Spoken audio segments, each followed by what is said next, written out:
Hey guys, thanks for stopping back for this special two-part piece with Bix Weir in which we talk about the 20 reasons to sell, buy your silver.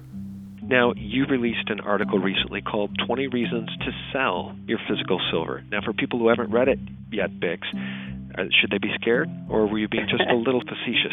There is a mind game going on in the physical gold and silver markets that the bad guys try to denigrate that investment. You'll hear it all the time. It's too high. It's just metal. You can't eat it. All kinds of things. And so I put this as the title, knowing that it might be a little controversial. The whole article is absolutely pro-silver and pro-owning silver, and it lists 20 reasons, 20 things that must happen before you sell your silver.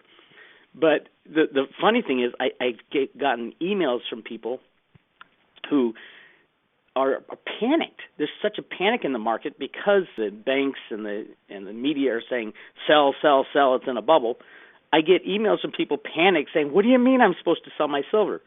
Meaning that they saw the title but didn't read and it. they never read the article. Right. Well, let's go through it just briefly. There's 20 great points. And the first one is the removal of the gigantic concentrated short position on the COMEX silver market is reported in the CFTC Commitment of Traders and Bank Participation Reports. Now, what you're saying there is that the all-time short position in the history of the commodities market is in silver, and it still remains in silver. And who are we talking about? J.P. Morgan there, Bix? Well, Ted Butler has done a lot of research here, and it points to J.P. Morgan and HSBC working together type of thing. This is the big issue, and I ranked these 1 to 20 in the most important issues.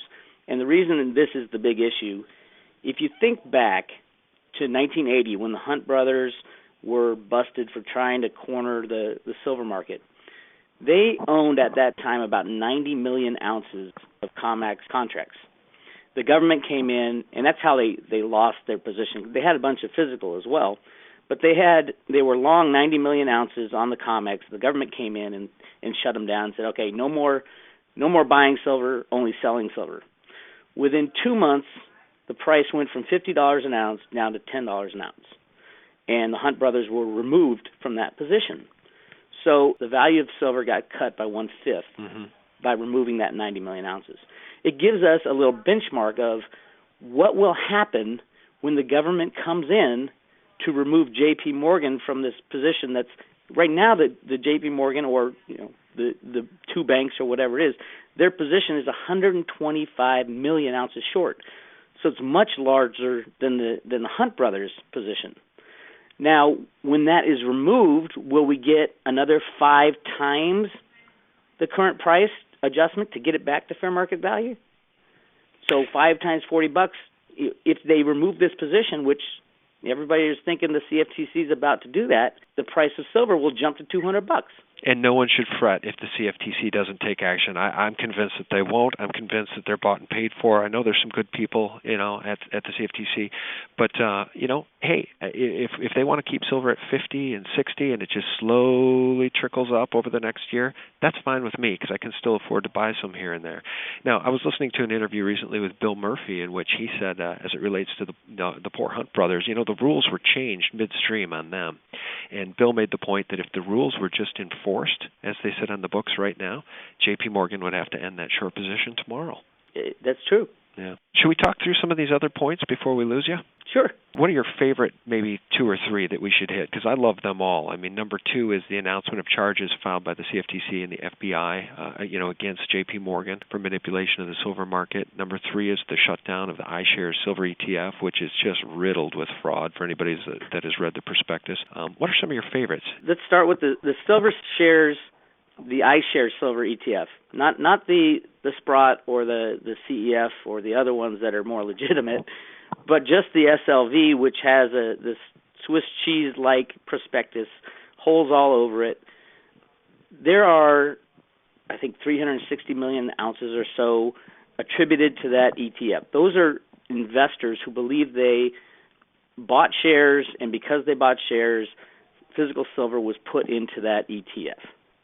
Now, when that starts to break down, for one reason or the other, for people pulling shares out or whatever it is, those investors who bought into the iShares ETF are going to try to get their money out and try to get the real stuff by physical. There is not enough physical in the world to cover those investors wanting to get in. Right. The effect that will have on the price if the SLV shuts down will be unbelievable. It will be crazy because I believe that SLV does not have all that physical silver to back up all their claims. Right, and you and I have talked about this before, and we talk about such a small number of people that are actually trying to buy silver to protect themselves. And then of that small percentage of people, so many of them have chosen the SLV, and they think they actually have a diversified portfolio and have some measure of protection. They're in for a terribly rude awakening if that thing implodes, aren't they? Yes, and the interesting thing that Ted Butler points out all the time is that people are allowed to short SLV as well. Right now, there's 20 million shares or ounces short on the SLV. So that's 20 million ounces that someone on the long side bought that somebody shorted. So that silver was never put into the SLV, and at some point they're going to have to close those out by putting physical metal in. So you go through the whole prospectus and how that is set up, and same with the GLD, the gold version of it, and stay away. If you're invested in it now, get out, go get yourself some real silver. Yeah. Let's jump down to number 13 here, which I think is great. You're right. The USGS alerts the world to the reality that at the real current silver consumption rates, there's less than 10 years of known below-ground silver reserves remaining in the world. That's a stunning, stunning fact, isn't it? It is. Now, those numbers are fluid in that the USGS every year updates and changes the number and tweaks it so it tends to rise. But right now it's at about 16 billion ounces is the total below-ground identified reserves, according to the USGS.